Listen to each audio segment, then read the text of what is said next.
ಪ್ರೀತಮ್ ಇವತ್ತು ಎಷ್ಟಾಗುತ್ತೋ ಅಷ್ಟು ಅಮೋಘಂಗೆ ಅವಮಾನ ಮಾಡಲೇಬೇಕು ಅಂತ ಡಿಸೈಡ್ ಮಾಡ್ಕೊಂಡಿರೋ ಹಾಗೆ ಆಡ್ತಿದ್ದ. ಅದಕ್ಕೆ ಅವನು ಎಲ್ಲರ ಮುಂದೆ ಒಂದೊಂದೇ ವಿಷಯ ಕೆದಕಿ ಅಮೋಘಂಗೆ ಕಾಟ ಕೊಡ್ತಾ ಇದ್ದ. ಪ್ರೀತಮ್ ವ್ಯಂಗ್ಯವಾಗಿ, ಏ ಬ್ರದರ್, ನಾನಂತೂ ಇವತ್ತು ಇಲ್ಲಿರೋರು ಎಲ್ರಿಗೂ ಪೇ ಮಾಡ್ತಾ ಇದ್ದೀನಿ, ಆದರೆ ನಿನ್ನ ಬಿಲ್ ಪೇ ಮಾಡೋಕ್ಕೆ ನಂಗೆ ಯಾಕೋ ಮನಸ್ಸೇ ಇಲ್ಲ. ಸೊ ಅದೊಂದನ್ನು ನೀನೇ ಮಾಡ್ಬಿಡು ಆಯ್ತಾ. ಅಯ್ಯೋ, ನಾನು ಕೇಳೋಕ್ಕೆ ಮರ್ತೋದೆ ನೋಡು, ನಿನ್ನ ಹತ್ರ ಬಿಲ್ ಪೇ ಮಾಡೋಕ್ಕೆ ದುಡ್ಡಿದೆ ತಾನೆ. ನಾನು ಯಾಕೆ ಕೇಳ್ತಾ ಇದ್ದೀನಿ ಅಂದರೆ, ನಿನ್ನ ಹತ್ರ ಮೊದಲೇ ಕೆಲಸ ಏನೂ ಇರಲಿಲ್ಲ. ಪಾಪ ನಿನ್ನ ಪಾಕೆಟ್ ಮನಿನೂ ನಿನ್ನ ಹೆಂಡ್ತಿನೇ ಕೊಡ್ತಾ ಇದ್ಲು. ಈಗಲಾದರೂ ನೀನು ದುಡಿತಾ ಇದ್ದ ಅಥವಾ ಈಗಲೂ ಅವಳೇ ಕೊಡ್ತಾಳ ಅಂತ ಕೇಳ್ದ. ಪ್ರೀತಮ್ ಅಮೋಘಂಗೆ ಎಷ್ಟೇ ಅವಮಾನ ಮಾಡಕ್ಕೆ ಟ್ರೈ ಮಾಡಿದ್ರು ಅವನು ಮಾತ್ರ ಅದ್ಯಾವುದನ್ನು ಮನ್ಸಿಗೆ ಹಚ್ಕೊಳ್ಳದೆ ಸುಮ್ಮನೆ ಕೂತಿದ್ದ. ಮೇಘ ಕಡೆ ಟರ್ನ್ ಆದ ಪ್ರೀತಮ್, ಮಿಸ್ ಯಜುರ್ವೇದಿ, ನೀವಾಗಲೇ ಡ್ರೀಮ್ ಲವರ್ ನೆಕ್ಲೆಸ್ ಬೇಕು ಅಂತ ಹೇಳಿದ್ರಲ್ಲ, ಡೋಂಟ್ ವರಿ, ಅದನ್ನ ತಂದು ಕೊಡೋ ರೆಸ್ಪಾನ್ಸಿಬಿಲಿಟಿ ಇಟ್ಸ್ ಮೈನ್. ನನ್ನ ಹತ್ರ ತುಂಬಾ ಕಾಂಟ್ಯಾಕ್ಟ್ಸ್ ಇವೆ, ನಾನು ನಿಮಗೆ ಅದನ್ನ ಗಿಫ್ಟ್ ಮಾಡ್ತೀನಿ ಅಂತ ಕೂಗ್ದ. ಪ್ರೀತಮ್ ಇಷ್ಟು ದೊಡ್ಡ ಆಫರ್ ಮಾಡಿದ್ರು ಮೇಘ ಮಾತ್ರ ಅದರಿಂದ ಏನು ಇಂಪ್ರೆಸ್ ಆದಂಗೆ ಕಾಣಿಸ್ಲಿಲ್ಲ. ಅವಳೀಗ್ಲೂ ಅದೇ ಕೋಲ್ಡ್ ಲುಕ್ ಅಲ್ಲಿ ಥ್ಯಾಂಕ್ ಯು ಮಿಸ್ಟರ್ ಚಕ್ರವರ್ತಿ ಅಂತ ಹೇಳಿದ್ಲು. ಅಷ್ಟರಲ್ಲಿ ಪ್ರೀತಮ್ ಇದ್ದ ಕಡೆ ಒಬ್ಬ ವೇಟರ್ ಬಂದು ಅವನ ಕೈಗೆ ಗೋಲ್ಡ್ ಕಾರ್ಡ್ ಕೊಡ್ತಾ, I am extremely sorry sir, ಆದರೆ ಈ ಕಾರ್ಡಲ್ಲಿರೋ ಲಿಮಿಟ್ ಇವತ್ತಿನ ಬಿಲ್ ಪೇ ಮಾಡೋದಕ್ಕೆ ಸಾಕಾಗಲ್ಲ ಅಂತ ಹೇಳ್ದ. ನಿನಗೇನು ತಲೆಗಿಲ್ಲ ಕೆಟ್ಟಿದ್ಯಾ? ನಂದು ಗೋಲ್ಡ್ ಕಾರ್ಡ್, ಇದ್ರ ಲಿಮಿಟ್ ಎಷ್ಟು ಗೊತ್ತಾ? 10 ಲಕ್ಷ ರೂಪಾಯಿ. ಇದು ಇವತ್ತಿನ ಡಿನ್ನರ್ಗೆ ಸಾಕಾಗಲ್ವಾ ಅಂತ ಕಿರಿಚ್ತಾ. ಪ್ರೀತಮ್ ಸಿಟ್ ನೋಡಿ ಅವನ್ ಸುತ್ತ ಇದ್ದವರೆಲ್ಲ ಓಡ್ಕೊಂಡು ಅವನನ್ನ ವೇಟರ್ನ ದೂರ ಮಾಡಿದ್ರು. ಐ ಆಮ್ ಸಾರಿ ಸರ್, ಆದರೆ ಇವತ್ತು ನೀವು ಟೋಟಲ್ ಆಗಿ 11 ಲಕ್ಷ ಖರ್ಚು ಮಾಡಿದ್ದೀರಾ. ನಿಮ್ಮ ಗೋಲ್ಡ್ ಕಾರ್ಡ್ ಲಿಮಿಟ್ ಇರೋದು 10 ಲಕ್ಷ, ಅದಕ್ಕೆ ಇನ್ನೂ 1 ಲಕ್ಷ ಬಾಕಿ ಇದೆ ಅಂತ ಹೇಳ್ದ. ಒಂದು ಡಿನ್ನರ್ಗೆ 10.5 ಲಕ್ಷನಾ? ನೀವೇನೆಲ್ರಿಗೂ ಊಟ ಸರ್ವ್ ಮಾಡಿದ್ದೀರಾ ಅಥವಾ ಗೋಲ್ಡ್ ಸರ್ವ್ ಮಾಡಿದ್ದೀರಾ? ನನಗೆ ಇದಕ್ಕೆ ಎಕ್ಸ್ಪ್ಲನೇಷನ್ ಬೇಕು. ಇಮಿಡಿಯೇಟ್ ಆಗಿ ನಿನ್ನ ಮ್ಯಾನೇಜರ್ನ ಕರಿ ಅಂತ ತಾಕೀತ್ ಮಾಡ್ದ. ಅಷ್ಟರಲ್ಲಿ ಮ್ಯಾನೇಜರ್ ಬರ್ತಾ ಇರೋದನ್ನ ನೋಡಿದ ಪ್ರೀತಮ್ ಅಲ್ಲಿಂದ ಕಿರಿಚ್ತಾ, ಕಳ್ರು ನೀವೆಲ್ಲ, ಶ್ರೀಮಂತರು ಕಂಡಿದ್ದೆ ಮನಸ್ಸಿಗೆ ಬಂದ ಹಾಗೆ ಬಿಲ್ ಮಾಡ್ತೀರಾ. ನನ್ನ ಫ್ರೆಂಡ್ ಬೆಂಗಳೂರಲ್ಲಿ ದೊಡ್ಡ ಲಾಯರು, ನೋಡ್ತಾ ಇರಿ, ಅವನ ಹತ್ರ ಹೇಳಿ ನಿಮ್ಮೆಲ್ಲರ ಮೇಲೆ ಕೇಸ್ ಆಗ್ಬಿಡ್ತೀನಿ ಅಂತಂದ. ಪ್ರೀತಮ್ ಮಾತು ಕೇಳಿ ಮ್ಯಾನೇಜರ್ಗೆ ನಗು ಬಂದ್ರು. ಅದನ್ನ ತಡ್ಕೊಂಡು ಕೂಲ್ ಆಗಿ, ಮಿಸ್ಟರ್ ಚಕ್ರವರ್ತಿ, ಇದರಲ್ಲಿ ನಾವೇನು ತಪ್ಪು ಮಾಡಿಲ್ಲ, ನೀವೇ ಎಲ್ಲ ಟೇಬಲ್ಗೂ ಕಾಸ್ಟ್ಲಿ ವೈನ್ ಸರ್ವ್ ಮಾಡಕ್ಕೆ ಹೇಳಿದ್ರಿ, ಅದಕ್ಕೆ ನಾವೆಲ್ಲರಿಗೂ ಸರ್ವ್ ಮಾಡಿದ್ದು. ನಮ್ಮ ಹೋಟೆಲಲ್ಲಿ ಯಾರಾದರೂ ತುಂಬ ಆರ್ಡರ್ ಮಾಡಿದ್ರೆ ಅದಕ್ಕೆ ಡಿಸ್ಕೌಂಟ್ ಕೊಡ್ತೀವಿ. ಅದೇ ಥರ ನಿಮಗೂ ನಾವು ಒಳ್ಳೆ ಡಿಸ್ಕೌಂಟ್ ಕೊಟ್ಟು ಬಿಲ್ ಮಾಡಿದ್ದೀವಿ. ಹಾಗೆ ನೋಡಿದ್ರೆ ನೀವು 30,000 ಸೇವ್ ಮಾಡಿದಿರಿ ಅಂತ ಹೇಳಿದ್ರು. ಪ್ರೀತಮ್ಗೆ ಸಿಟ್ಟಿನ್ನೂ ಉಳಿದಿರಲಿಲ್ಲ. ಅವನು ವೇಟರ್ಗೆ ಮಾಡಿದ ಹಾಗೆ ಮ್ಯಾನೇಜರ್ ಕಾಲರ್ನು ಹಿಡಿದು ಗಲಾಟೆ ಮಾಡೋಕ್ಕೆ ಟ್ರೈ ಮಾಡ್ದ. ಆದರೆ ಅಷ್ಟರಲ್ಲಿ ಹಿಂದಿಂದ ಯಾವುದೋ ಕೋಲ್ಡ್ ವಾಯ್ಸ್, ಏನು ನಡೀತಾ ಇದೆ ಇಲ್ಲಿ ಅಂತ ಕೇಳಿಸ್ತು. ಅದನ್ನು ಕೇಳಿ ಎಲ್ಲರೂ ತಿರುಗಿದಾಗ ಅಲ್ಲೊಬ್ಬ ಬ್ಲ್ಯಾಕ್ ಸೂಟಲ್ಲಿದ್ದ ವ್ಯಕ್ತಿ ನಡ್ಕೊಂಬರ್ತಾ ಇದ್ರು. ಅವ್ರು ಯಾರು ಅಂತ ಪರಿಚಯ ಸಿಕ್ಕಿದ್ದೆ ರುಕ್ಮಿಣಿ ದೇವಿ ಮುಖದಲ್ಲಿ ಬೆವರು ಕಾಣಿಸ್ಕೊಂತು. ಅವರು ಆ ವ್ಯಕ್ತಿ ಹತ್ರ ಬೇಗ ಹೋಗ್ತಾ, I am so sorry mister Desai, ನನ್ನ ಮೊಮ್ಮಗ ಒಂದೊಂದು ಸಲ ಸ್ವಲ್ಪ ಜಾಸ್ತಿ ಡ್ರಿಂಕ್ಸ್ ಮಾಡಿಬಿಡ್ತಾನೆ, ಇವತ್ತು ಹಾಗೆ ಆಗಿ ಕಂಟ್ರೋಲ್ ಕಳ್ಕೊಂಡಿದ್ದಾನೆ, ಪ್ಲೀಸ್ ತಪ್ಪು ತಿಳ್ಕೊಬೇಡಿ, ನಾವಿದಕ್ಕೇನಾದರೂ ಬೇರೆ ದಾರಿ ಹುಡ್ಕೋಣ ಅಂತ ರಿಕ್ವೆಸ್ಟ್ ಮಾಡಿದ್ರು.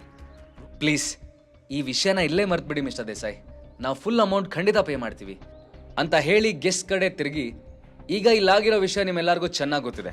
ಇಂಥ ಸಿಚುವೇಶನಲ್ಲಿ ಪ್ರೀತು ಒಬ್ಬನಿಗೆ ಬಿಲ್ ಪೇ ಮಾಡು ಅಂತ ಹೇಳೋದು ಸರಿಯಾಗಲ್ಲ. ಸೊ ನೀವೆಲ್ಲರೂ 10,000 ರೂಪಾಯಿ ಪೇ ಮಾಡಿ, ಮಿಕ್ಕಿದ ಹಣನ ನಾನು ಪ್ರೀತು ಮಾಡ್ತೀವಿ ಅಂತ ಆರ್ಡರ್ ಮಾಡಿದ್ರು.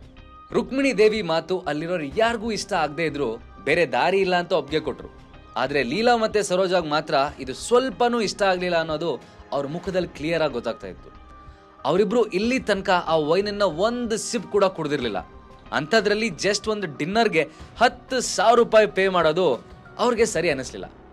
ಲೀಲಾ ಮತ್ತೆ ಸರೋಜಾ ಒಬ್ರು ಮುಖ ಒಬ್ರು ಆಗಿಂದ ನೋಡ್ತಾ ಇರೋದನ್ನ ಪ್ರೀತಮ್ ಅಬ್ಸರ್ವ್ ಮಾಡ್ತಾ ಇದ್ದ. ಅವನಿಗೆ ಇಷ್ಟೆಲ್ಲ ಆದ್ರೂ ಸ್ವಲ್ಪನೂ ಬುದ್ಧಿ ಬಂದಿರೋ ಹಾಗೆ ಕಾಣಿಸ್ತಿರ್ಲಿಲ್ಲ. ಅವನ್ ಲೀಲಾ ಹತ್ರ ಬಂದು, ಯಾಕೆ ಲೀಲಾ ಅಷ್ಟೊಂದು ಬೇಜಾರಲ್ಲಿದ್ಯಾ? ನಿನ್ನ ಹತ್ರ ಡಿನ್ನರ್ಗೆ ಪೇ ಮಾಡೋದಕ್ಕೆ 10,000 ರೂಪಾಯಿನೂ ಇಲ್ವಾ ಅಂತ ಇನ್ಸಲ್ಟಿಂಗ್ ಟೋನಲ್ಲಿ ಕೇಳ್ದ. ಪ್ರೀತಮ್ ಮಾತು ಕೇಳಿ ಲೀಲಾ ಮುಜುಗರದಿಂದ ಸುತ್ತಮುತ್ತ ನೋಡಿದ್ಲು. ಅವಳು ಎಕ್ಸ್ಪೆಕ್ಟ್ ಮಾಡಿರೋ ಹಾಗೆ ಎಲ್ಲರೂ ಈಗ ಅವಳನ್ನೇ ವಿಚಿತ್ರವಾಗಿ ನೋಡ್ತಾ ಇದ್ರು. ಆದರೆ ಅಷ್ಟರಲ್ಲಿ ಹಿಂದಿಂದ ಅಮೋಘ್, ನಾವು 10,000 ರೂಪಾಯಿ ಕೊಡ್ತೀವಿ ಅಂತ ಹೇಳ್ದ. ಅಮೋಘ್ನ ವಾಯ್ಸ್ ಕೇಳಿ ಮಿಸ್ಟರ್ ದೇಸಾಯಿ ಅಲರ್ಟ್ ಆದ್ರು. ಅವರು ಕ್ಯೂರಿಯಾಸಿಟಿಯಿಂದ ಆ ವಾಯ್ಸ್ ಬಂದಿರೋ ಕಡೆ ತಿರುಗಿದ್ರು. ಆದರೆ ಅಮೋಘ್ ಅವ್ರಿಗೆ ಬೆನ್ ಹಾಕಿ ಕೂತ್ಕೊಂಡಿದ್ದ. ಅವರು ಅಮೋಘನ್ ಕಡೆ 2 ಹೆಜ್ಜೆ ಇಟ್ಟು, ನಿಮ್ಮ ಹೆಸರೇನು ಅಂತ ಕೇಳ್ಬೋದಾ ಅಂತ ಕೇಳಿದ್ರು. ಮಿಸ್ಟರ್ ದೇಸಾಯಿ ರಿಯಾಕ್ಷನ್ನ ಪ್ರೀತಮ್ ತಪ್ಪು ತಿಳ್ಕೊಂಡ. ಅವರು ಯಾವುದೋ ವಿಷಯಕ್ಕೆ ಅಮೋಘನ್ ಮೇಲೆ ಸಿಟ್ಟಾಗಿದ್ದಾರೆ ಅನ್ಕೊಂಡು, ನೋ ಮಿಸ್ಟರ್ ದೇಸಾಯಿ, ಅವನ ಮಾತನ್ನ ಮಾತ್ರ ನೀವು ಸೀರಿಯಸ್ ಆಗಿ ತಗೋಬೇಡಿ, ಅವನು ನಮ್ಮ ಫ್ಯಾಮಿಲಿ ಮೆಂಬರೇ ಅಲ್ಲ, ಸುಮ್ಮನೆ ಡಿನ್ನರ್ಗೆ ಬಂದಿದ್ದಾನಷ್ಟೇ ಅಂತ ತನ್ನನ್ನು ಸೇವ್ ಮಾಡ್ಕೊಳಕ್ ಟ್ರೈ ಮಾಡ್ದ. ಇದರಿಂದ ಸಿಟ್ಟಾದ mister Desai shut up and get out from here ಅಂತ ಕೂಗಿದ್ರು. ಅಷ್ಟರಲ್ಲಿ ನಿಧಾನಕ್ಕೆ ದೇಸಾಯಿ ಕಡೆ ತಿರುಗಿದ ಅಮೋಘ್ ಸ್ಮೈಲ್ ಮಾಡ್ತಾ ಲಾಂಗ್ ಟೈಮ್ ನೋಸಿ ಅಂತ ಹೇಳ್ದ. ಎದುರಿಗೆ ನಿಂತಿರೋದು ನಿಜವಾಗ್ಲೂ ಅಮೋಘ್ ಅಂತ ಗೊತ್ತಾಗಿದ್ದೆ ದೇಸಾಯಿ ಮುಖದಲ್ಲಿ ಖುಷಿ ಕಾಣಿಸ್ಕೊತು. ಲಾಸ್ಟ್ 2 ವರ್ಷದಿಂದ ಅವರು ಅಮೋಘ್ಗೋಸ್ಕರ ಎಲ್ಲೆಲ್ಲಿ ಹುಡುಕಿದಾರೋ ಲೆಕ್ಕನೇ ಇಲ್ಲ. ಅಷ್ಟು ದಿನ ಸಿಗದೆ ಇದ್ದವನು ಇವತ್ತು ತಂದೆ ಹೋಟೆಲಲ್ಲಿ ಈ ರೀತಿಯಾಗಿ ಸಿಗ್ತಾನೆ ಅಂತ ಅವ್ರು ಎಕ್ಸ್ಪೆಕ್ಟೇ ಮಾಡಿರಲಿಲ್ಲ. ಅವರು ತಾನೆಲ್ಲಿದ್ದೀನಿ ಅನ್ನೋದನ್ನ ಮರ್ತು ಓಡ್ ಬಂದು ಅಮೋಘನ ಹಗ್ ಮಾಡಿದ್ರು. ಅವರು ಖುಷಿಯಾಗಿ ಓ ಮೈ ಗಾಡ್ ಬಾಸ್, ನಾನೀಗ ನೋಡ್ತಿರೋದು ನಿಜನಾ? ನನಗಂತೂ ನಂಬಕ್ಕೆ ಆಗ್ತಾ ಇಲ್ಲ ಅಂತ ಅಂದ್ರು. ಅಷ್ಟೊತ್ತಿಗೆ ಕೋಲ್ಡ್ ಆಗಿ ಸೀರಿಯಸ್ ಆಗಿದ್ದ ಮಿಸ್ಟರ್ ದೇಸಾಯಿ ಈಗ ಇದ್ದಕ್ಕಿದ್ದ ಹಾಗೆ ಚೇಂಜ್ ಆಗಿದ್ ನೋಡಿ ಎಲ್ರಿಗೂ ಆಶ್ಚರ್ಯ ಆಯ್ತು. ಅದರಲ್ಲೂ ಇಷ್ಟು ದೊಡ್ಡ ಹೋಟೆಲ್ನ ಓನರ್ ಅಮೋಘ್ನ ನೋಡಿ ಬಾಸ್ ಅಂತ ಕರೆಯೋದನ್ನ ಕೇಳಿ ಎಲ್ರು ಸರ್ಪ್ರೈಸ್ ಆದ್ರು. ಅಷ್ಟರಲ್ಲಿ ಅಮೋಘ್ ದೇಸಾಯಿಗೆ ಹ್ಯಾಂಡ್ ಶೇಕ್ ಮಾಡೋ ನೆಪದಲ್ಲಿ ಹತ್ರ ಬಂದು ನಾನೀಗ ನಿಮ್ ಬಾಸ್ ಅಲ್ಲ, ಅಮೋಘ್ ಅಷ್ಟೇ ಅಂತ ಹೇಳ್ದ. ಆಮೇಲೆ ಅವ್ರ ಕಿವಿ ಹತ್ರ ಏನೋ ಪಿಸುಗುಡ್ದ. ಅದನ್ನ ಕೇಳಿದ ದೇಸಾಯಿ ಮತ್ತೆ ಮೊದ್ಲಿನ ತರನೇ ಸೀರಿಯಸ್ ಆಗಿ ನಿಂತ್ಕೊಂಡ್ರು. ಮಿಸ್ಟರ್ ದೇಸಾಯಿ, ನಾನ್ ನಮ್ಮ ಪಾಲಿನ 10,000 ರೂಪಾಯಿ ಪೇ ಮಾಡ್ತೀನಿ. ನಿಮ್ ವೇಟರ್ ಬಿಲ್ ತಗೊಂಬಂದ್ರೆ ನಾನು ಈಗಲೇ ನನ್ನ ಕಾರ್ಡ್ ಕೊಡ್ತೀನಿ ಅಂತ ಹೇಳ್ದ. ಅದಕ್ಕೆ ದೇಸಾಯಿ ಸಡನ್ ಆಗಿ ಅಯ್ಯೋ ಅದ್ ಹೇಗಾಗುತ್ತೆ, ನಾನು ನಿಮ್ಮ ಹತ್ರ ಹಣ ತಗೊಳ್ಳೋದ? ಮ್ಯಾನೇಜರ್ ಸರಿಯಾಗಿ ಕೇಳಿಸ್ಕೊ, ಮುಂದೆ ಯಾವಾಗಾದ್ರೂ ಈ ವ್ಯಕ್ತಿ ನಮ್ಮ ಹೋಟೆಲ್ಗೆ ಬಂದ್ರು ಇವ್ರ ಹತ್ರ ನೀನು 1 ರೂಪಾಯಿ ತಗೊಳ್ಳೋ ಹಾಗಿಲ್ಲ ಅಂತ ಆರ್ಡರ್ ಮಾಡ್ದ. ಆದ್ರೆ ಇಮಿಡಿಯೇಟ್ ಆಗಿ ಅಮೋಘ್ನ ಎಕ್ಸ್ಪ್ರೆಷನ್ ನೋಡಿ ಅರ್ಥ ಮಾಡ್ಕೊಂಡ ದೇಸಾಯಿ ತನ್ನ ಮಾತನ್ನ ಚೇಂಜ್ ಮಾಡ್ತಾ ಐ ಮೀನ್ ನೀವೆಷ್ಟಂದ್ರೂ ನನ್ನ ಫ್ರೆಂಡ್ ಅಲ್ವಾ, ಸೊ ನಾನು ನಿಮಗೆ 50% ಡಿಸ್ಕೌಂಟ್ ಕೊಡ್ತೀನಿ, ನೀವು ಜಸ್ಟ್ ಬಾಕಿ ಹಣನ ಪೇ ಮಾಡಿದ್ರೆ ಸಾಕು ಅಂತ ಹೇಳಿ ವೇಟರ್ ಹತ್ರ ಬಿಲ್ ತಗೊಂಡ್ ಬರಕ್ ಹೇಳ್ದ. ಹಳೆ ಫ್ರೆಂಡ್ ದೇಸಾಯಿ ಜೊತೆಗಿನ ಭೇಟಿ ಅಮೋಘನ್ ಬಾಳಲ್ಲಿ ಏನ್ ಟರ್ನ್ ತಗೊಂಡ್ ಬರುತ್ತೆ? ಇವತ್ತು ನಡೆದಿರೋ ಇನ್ಸಿಡೆಂಟ್ ಇಂದ ಲೀಲಾಗೆ ಅಮೋಘ್ನ ಮೇಲೆ ಡೌಟ್ ಬರುತ್ತಾ? ಅವಳಿಗೆ ಅಮೋಘನ್ ರಿಯಲ್ ಐಡೆಂಟಿಟಿ ಗೊತ್ತಾಗೋದು ಯಾವಾಗ?